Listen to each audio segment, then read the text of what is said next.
Bismillahirrahmanirrahim. Assalamualaikum warahmatullahi wabarakatuh. Waalaikumsalam warahmatullahi wabarakatuh. Alhamdulillahirrahmanirrahim, bersyukur kehadirat Allah Subhanahu wa Ta'ala karena pada siang yang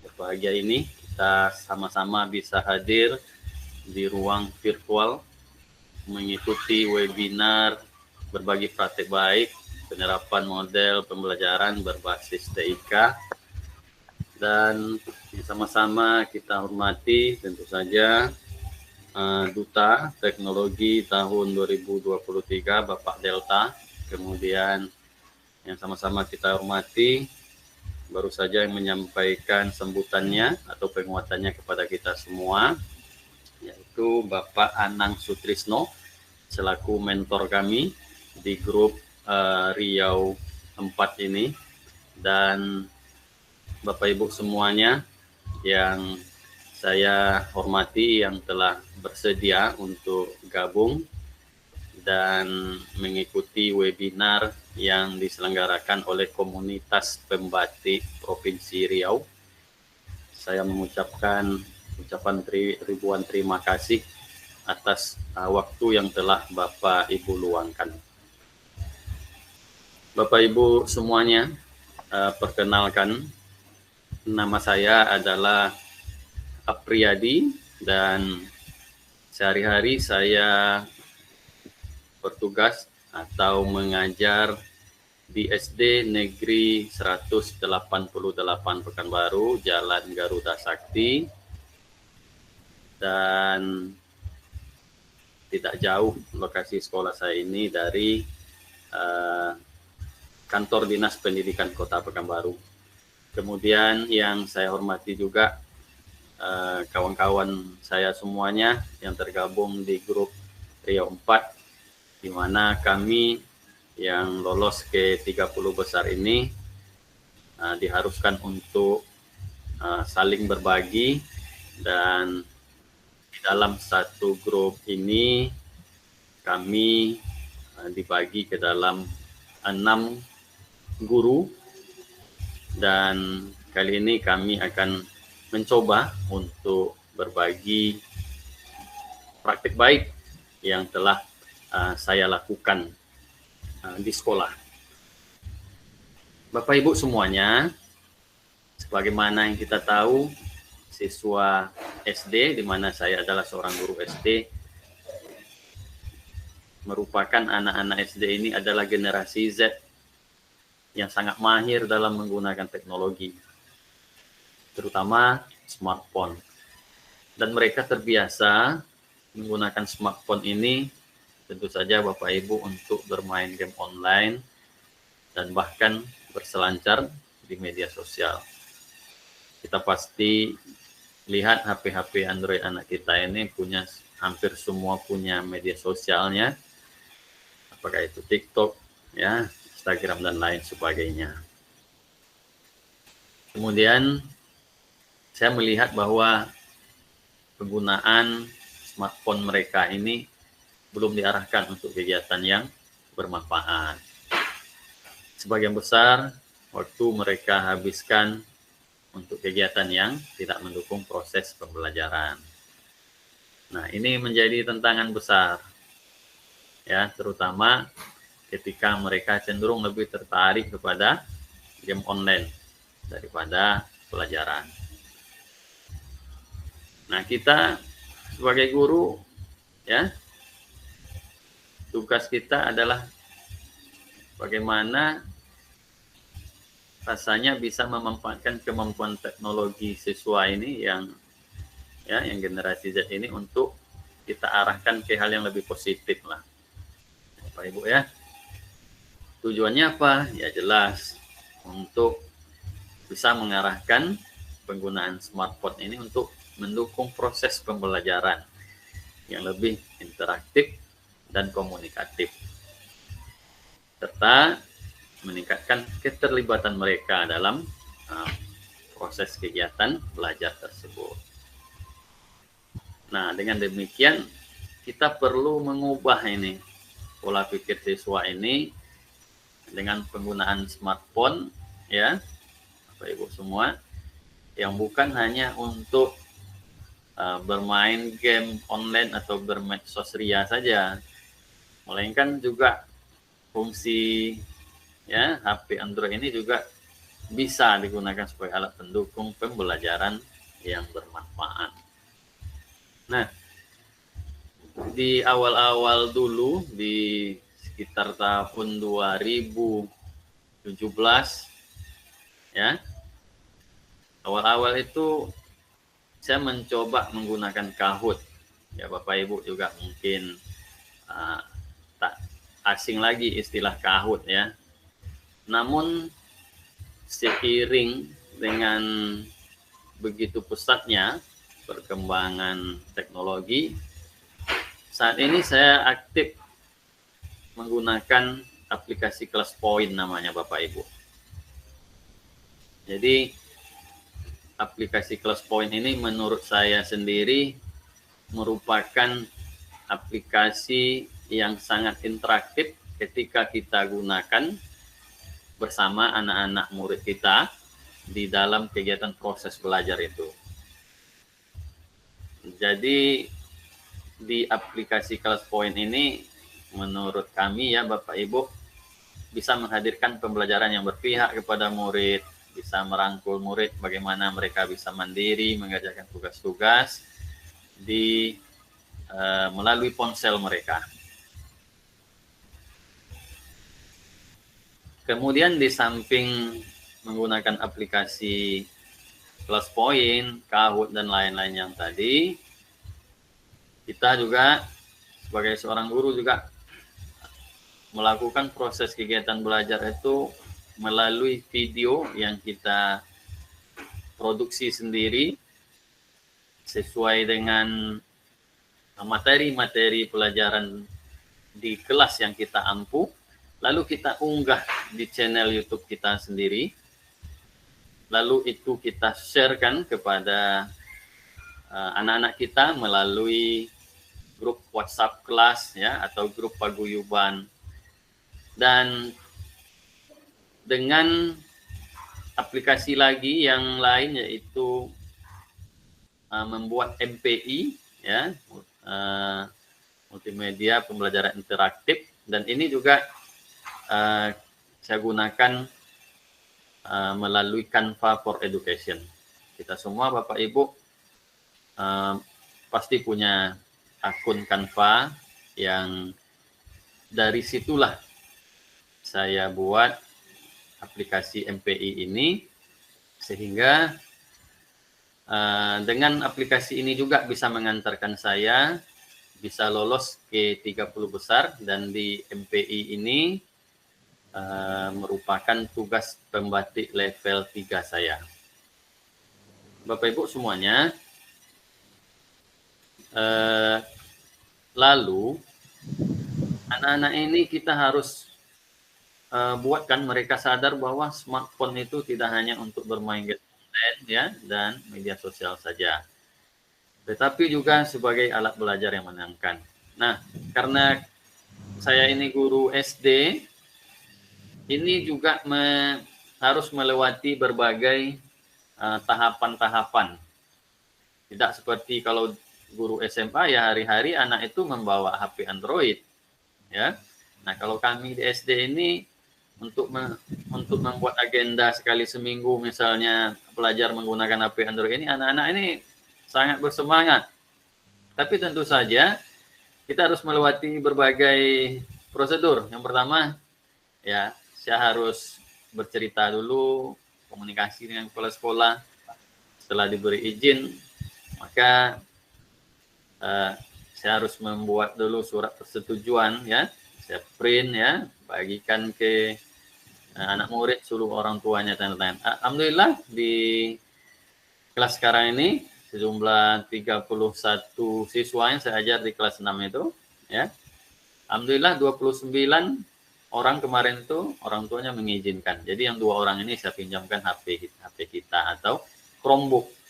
Karena di sekolah kita juga rata-rata semua kita punya Chromebook yang hampir 15 sampai 25 unit.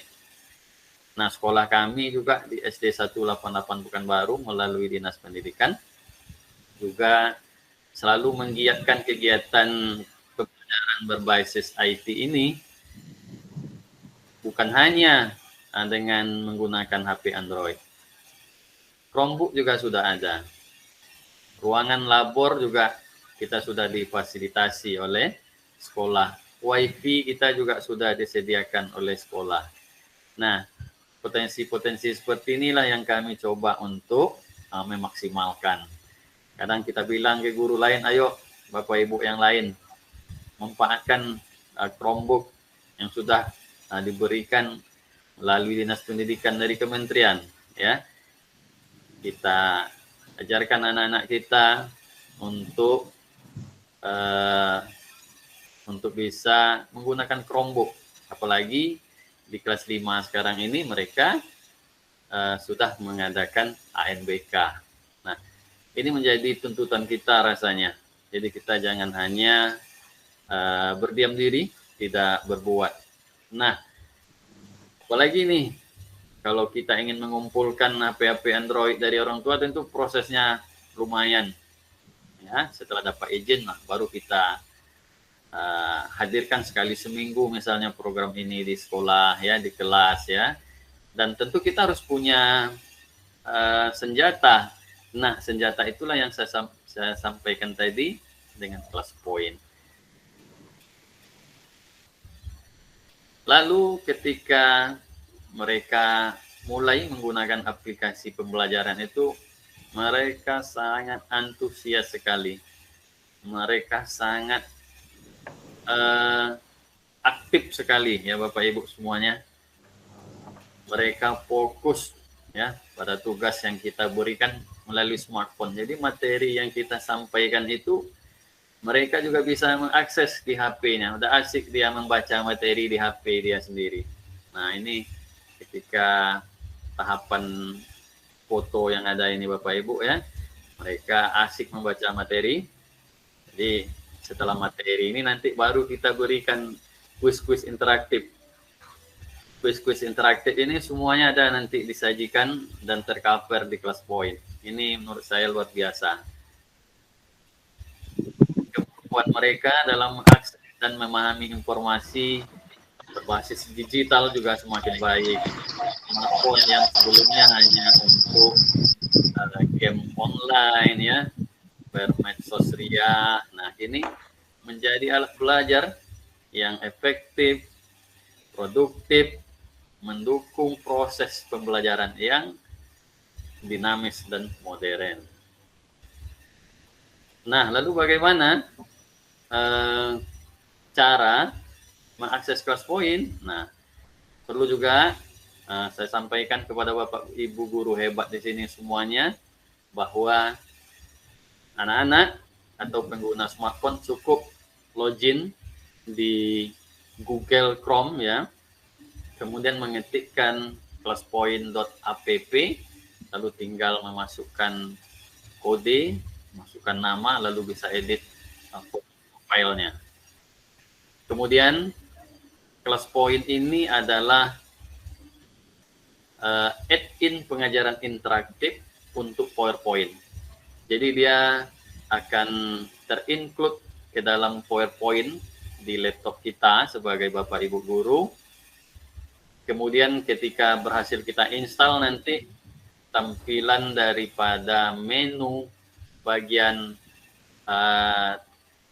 atas yang saya sematkan fotonya, di sini dapat kita lihat ketika kita sudah berhasil nanti menginstal ClassPoint, maka menu-menu yang ada di ClassPoint ini terlihat dan berhasil kita install. Fitur apa saja yang ada di ClassPoint ini, Bapak Ibu semua? Yang pertama, di ClassPoint ini ada fitur multiple choice, yaitu kita bisa memberikan soal-soal pilihan ganda, mulai dari 3 pilihan ganda atau 4. Ya Bapak Ibu, ini seperti contoh gambarannya.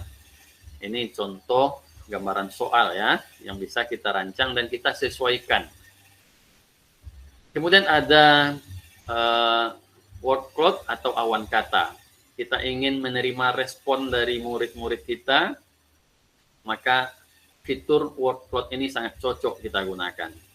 Lalu ada short answer.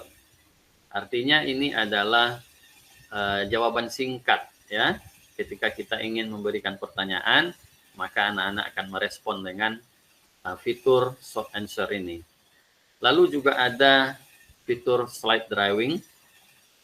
Kemudian di sini juga ada image upload. Anak-anak bisa mengirimkan foto tugas yang apa yang kita inginkan. Ada juga fitur fill in the blank.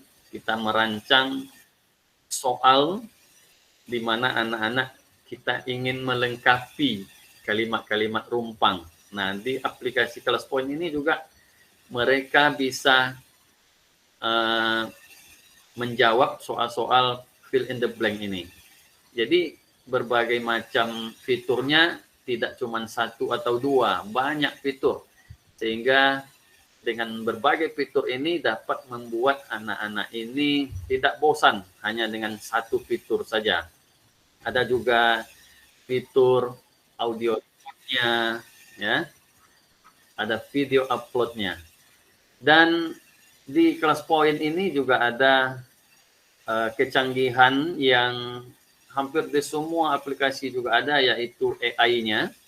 Ya, di sini kita sebagai guru bisa meminta bantuan di aplikasi Kelas Point ini. Misalnya kita ingin membuat soal-soal sesuai dengan tingkat taksonomi belumnya. Nah, jadi Kelas Point ini bisa mengatur dan bisa memberikan kita pilihan-pilihan soal, dan Kelas Point akan mengenerate secara otomatis dan secara AI. Nah, ini contohnya ya Bapak Ibu yang saya tampilkan di layar Bapak Ibu semuanya. Dan yang paling ditunggu-tunggu oleh anak-anak kita ini, di Kelas Point ini nanti di sesi penghujung ketika kita telah memberikan materi, kita beri kuis, fitur-fitur yang tadi saya sampaikan, maka di penutupnya kita bisa menampilkan leaderboard-nya, atau ini adalah peringkat juaranya, kita katakanlah seperti itu. Siapa dari murid-murid kita yang berhasil menjawab soal dengan baik, benar, maka urutan peringkatnya sebanyak siswa akan muncul di sistem Kelas Point yang kita hadirkan. Dan kami merasa kegiatan pembelajaran yang kami lakukan di kelas mencoba untuk terus menghadirkan kegiatan-kegiatan pembelajaran yang inovatif dan kreatif. Sehingga anak-anak... Izin Bapak Apri, waktunya tinggal 5 menit lagi. Baik Pak Tommy, seiring dengan peringatan dari Pak Tommy, memang kalau saya klik slide terakhir ini memang sudah di bagian penutupnya. Dan mari kita semuanya, Bapak Ibu guru hebat, mari menguatkan ekosistem digital pendidikan dengan berkarya dan berbagi untuk wujudkan merdeka belajar. Mungkin demikian dulu pemaparan materi singkat berbagi praktik baik yang saya lakukan di SD 188 Pekanbaru. Mohon maaf, terima kasih atas waktunya. Saya tutup. Wabillahi taufiq wal hidayah. Wassalamualaikum warahmatullahi wabarakatuh.